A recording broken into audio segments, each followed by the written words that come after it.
بسم اللہ الرحمن الرحیم۔ السلام علیکم، میں ہوں ساجد گوندل۔ آج 21 جون ہے سال 2022۔ سابق فوجی افسران نے آج بنی گالہ میں سابق وزیر اعظم عمران خان سے انتہائی عام ملاقات کی ہے۔ اس ملاقات کی اندرونی کہانی نے ہلچل مچا کر رکھ دی ہے۔ سابق فوجی افسران نے ISI اور جنرل باجوہ پر شدید الزامات لگائے ہیں۔ ان سابق فوجیوں کے خلاف بنی گالہ میں عمران خان کی رہائش کے باہر ایک مظاہرہ کروانے کی کوشش کی گئی، لیکن وہ مظاہرہ بالآخر ناکام ہوا۔ اس کی مکمل تفصیلات آپ کے سامنے رکھنے کی کوشش کروں گا،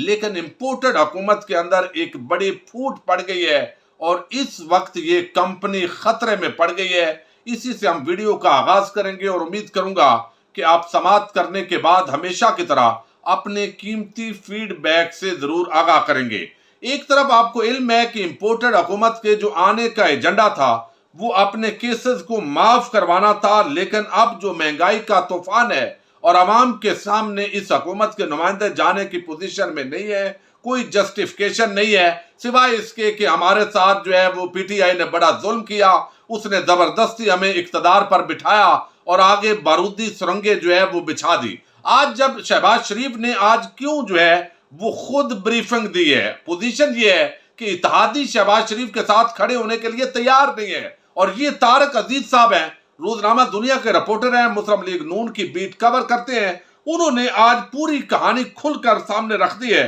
وہ کہتے ہیں کابینہ اجلاس کی بریفنگ میں اتحادی وزراء اسد محمود، یہ فضل الرحمان کے بیٹے ہیں، وزارت کے مدد لے رہے ہیں، امیر الحق طارق چیمہ شریک نہیں ہوئے، اس بریفنگ کے اندر وہ شریک نہیں ہوئے۔ 2 گھنٹے انتظار کرانے پر وفاقی وزیر سینیٹر طلحہ احتجاجاً واپس چلے گئے۔ صحافیوں کا شدید احتجاج، بائیکاٹ، احسن اقبال قمر زمان کائرہ کی معذرت، آئندہ نہیں ہوگا، یہ وزراء نے میڈیا کو کہا ہے، لیکن اس وقت شہباز شریف پھر آگے آئے جس طریقے سے وزیر خزانہ پیچھے گئے، اور اب تو غریدہ فاروقی نے بھی آج جو ہے وہ مفتاح اسماعیل پر بڑی تنقید کیا۔ تو اس کا مطلب ہے کہ اب اسحاق ڈار کو ہیرو بنایا جا رہا ہے اور آئندہ چند دنوں کے اندر یہ تاثر دیا جا رہا ہے، اور میں خبر آپ کے سامنے رکھ چکا ہوں۔ سہیل بھٹی صاحب نے بریک کی ہے اور اندیا دیا ہے کہ اسحاق ڈار وہ آئندہ چند دنوں کے اندر پاکستان پہنچ رہے ہیں اور اگلا جو معاشی حالات ہیں وہ اس ملک کے سدھاریں گے جو برباد بھی انہوں نے کیے تھے۔ اب اس حکومت کے پاس چونکہ عوام کے آگے نہ کوئی اخلاقی حیثیت ہے نہ قانونی حیثیت ہے، اور تمام تر کوششیں ان کی ناکام ہوئی ہیں۔ ایک ہی ایجنڈا تھا کہ اپنی چوری، ڈکیٹی، کرپشن کا جو پیسہ ہے اس کو محفوظ کرنا ہے، NRO2+ مکمل کرنا ہے، تاکہ عمران خان یا کوئی بھی اگلا جو سیٹ اپ ہے وہ ان کو چھیڑ نہ سکے۔ اس معاملے پر تو عمران خان نے ایک بڑا اعلان کیا ہے، اس پر ہم اگلی ویڈیو کے اندر ذکر کریں گے، لیکن آج بنی گالہ کے اندر عمران خان صاحب نے سابق فوجی افسران جو ہے ان سے ملاقات کی ہے، اور اس ملاقات کے اندر جو ہے وہ ایک بڑی ڈیولپمنٹ ہوئی۔ پہلے تو چونکہ کل سے پتہ چل گیا تھا، رات گئے 2 بجے کے قریب پتہ چلا کہ سابق فوجی افسران کی ایک میٹنگ عمران خان سے ہو رہی ہے، اور اس کے اندر بڑے بڑے جو لیول ہیں ان کے لوگ آ رہے ہیں، تو ان کو روکنے کے لیے وہاں بنی گالہ میں عمران خان کی رہائش گاہ کے باہر ایک مظاہرہ کروایا گیا، اور اس مظاہرے کے اندر کوئی 10-12 لوگ شریک تھے، بلکہ 8-9 تھے، اور وہ ملے ہیں ان کو۔ اب یہ لوگ ابھی طے کر رہے ہیں کہ یہ کس نے کرائے پر ان کو ہائر کیا تھا، امپورٹڈ حکومت نے یا کہ ہمارے جو اسٹیبلشمنٹ ہے انہوں نے۔ یہ دونوں طرف سے جو الزامات ہیں دونوں اطراف پر لگائے جا رہے ہیں۔ اب یہ سابق فوجی افسران جو ہے ان کا حق ہے وہ کسی سیاسی جماعت میں رہیں، جیسے کیپٹن ریٹائر صفدر ہیں، وہ نون لیگ کے ذاتی آدمی ہیں، اور آگے جنرل عبد القیوم تھے، اور بھی بہت سارے لوگ تھے، وہ ان کا حق ہوتا ہے۔ لیکن اس وقت کچھ زیادہ تکلیف ہو رہی ہے کہ یہ عمران خان کے ساتھ سابق فوجی افسران کیوں کھڑے ہیں، اس کی ایک وجہ بھی ہے، لیکن یہ جو احتجاج ہے اس کے اندر انہوں نے تانا دیا، جو بورڈ لکھے ہوئے تھے، فوجی لوٹے اپنے بچوں کے لیے وزارتوں کے طلبگار، زندگی سنوارنے والوں سے غداری، حرام خوری، بزدل، اور یعنی وہ اس طرح پیٹرول جو ہے وہ باقی چیزوں کا وہ ذکر کر رہے ہیں کہ وہ لالچ کے لیے ایسا تاثر دیا ہے کہ جیسے عہدوں کا لالچ ہے، کل کو وزارتوں کا لالچ ہے، اس لیے یہ سابق فوجی جو ہے وہ عمران خان کے ساتھ کھڑے ہیں۔ بھئی آج تو عمران خان پر مشکل وقت ہے، تو آج وہ کیوں کھڑے ہوں گے؟ اگر کھڑا ہونا تھا تو پہلے ہوتے۔ اب وہاں پر جو سابق فوجی افسران ہیں انہوں نے انتہائی عام آج ملاقات کی ہے عمران خان کے ساتھ، اور یہ جو ملاقات ہے یہ میں سمجھتا ہوں کہ ایک بہت ہی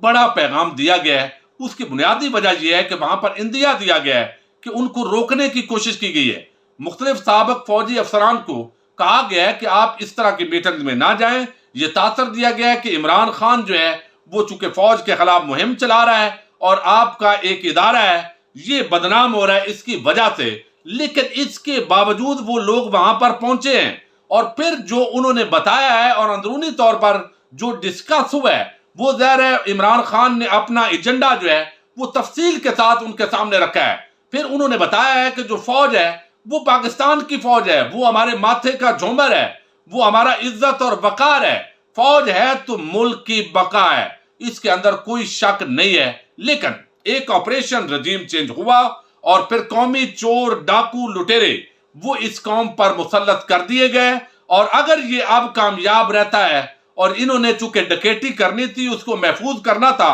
اور NRO2+ لیا، یہ تو رفو چکر ہو جائیں گے، لیکن ڈیمیج تو اس ملک کا ادارہ ہوگا۔ اور اس پر جو ہے وہ سابق فوجی افسران نے کچھ باتیں بھی کی ہیں، اور انہوں نے بتایا ہے، جو صدیق جان صاحب نے انٹرویو کی ہے، نیا پاکستان، کچھ اور دوستوں نے، پھر میں نے ٹیلی فون پر پوچھنے پوری جو ہے وہ ڈیٹیل لینے کی کوشش کی ہے۔ اب اس کے اندر بڑے جذباتی معاملات ہیں۔ ایک تو اس وقت بتایا گیا، جو فیض صاحب تھے انہوں نے بتایا کہ ہمیں ISI کی طرف سے فون آتے ہیں، وہ کہتے ہیں میرے پاس دوہری نیشنلٹی ہے، امریکہ میں ہماری فیملی رہتی ہے لیکن میں پاکستان میں آیا ہوں، اور یہاں پر بار بار وہ ISI پر انہوں نے الزام لگایا ہے کہ وہ فون کرتے ہیں کہ آپ نہ جائیں، کیوں جا رہے ہیں، کہاں ہیں۔ خاندان کی طرف سے وہ کہتے ہیں پریشر ڈالا گیا ہے، لیکن یہ وہ کہتے ہیں پاکستان کو بچانا ہے تو فوج کے خلاف بات نہیں کرنی، یہ ہمیں عمران خان نے کہا ہے۔ آگے وہ کہتے ہیں کہ باجوہ صاحب نے کمپین چلائی،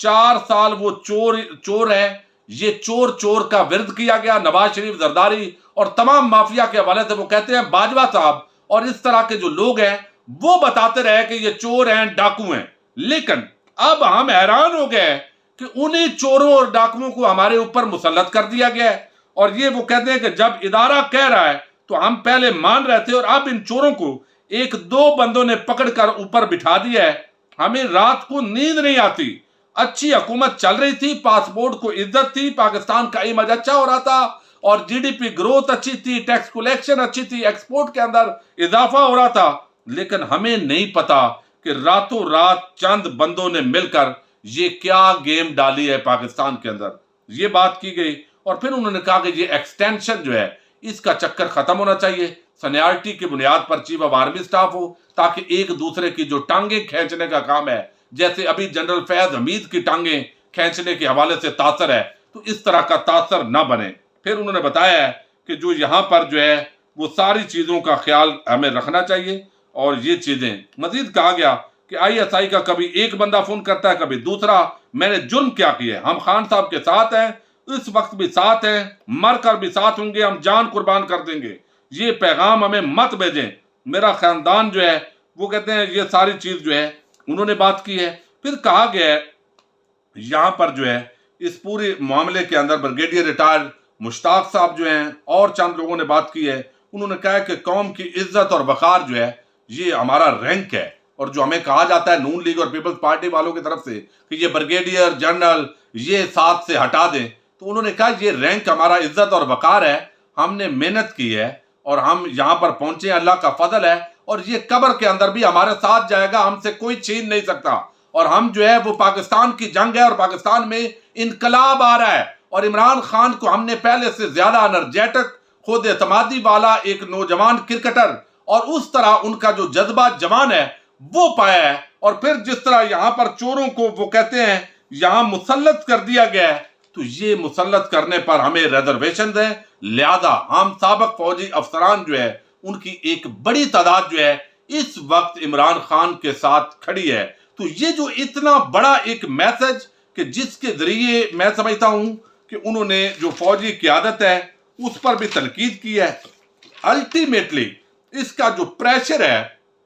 وہ پریشر اداروں پر جاتا ہے، ایسا نہیں ہے کہ نہیں جاتا۔ کب تک بکرے کی ماں کب تک خیر منائے گی؟ یہ امپورٹڈ سرکار کب تک رہے گی؟ یہ کوششیں ہوتی ہیں، ہوتا یہی ہے کہ اگلے 10 سال بھی یہی ہوں گے، لیکن ایسا نہیں ہوتا۔ اور اب جس طرح ایک طرف عوام جو ہے وہ ان کے خلاف کھڑی ہے، ان حکومت کو نہیں مان رہی، پھر مہنگائی کا اتنا بڑا طوفان ہے کہ اپنے وزیر بریفنگ کے اندر بیٹھنے کے لیے تیار نہیں ہے، پھر پارلیمنٹ کی اتنی تذلیل ہے کہ اس وقت پارلیمنٹ فنکشنل ہی نہیں ہے۔ سب سے بڑی جو سیاسی جماعت ہے وہ ریزائن کر کے وہ باہر آ چکی ہے، پیچھے ایک مصنوعی قسم کے چند لوگ اور وہ لوٹے جو ہے ان کو بنا دیا گیا اپوزیشن لیڈر، اور ٹوٹل 20 لوگ بھی اسمبلی اجلاس میں موجود نہیں ہوتے، پھر کورم کی نشاندہی ہو تو معاملہ کلوز ہو جاتا ہے۔ تو بجٹ جو ہے جعلی طریقے سے منظور ہو بھی جائے تو اس کی کوئی جو ہے وہ قانونی جواز نہیں ہے، کوئی اخلاقی جواز نہیں ہے،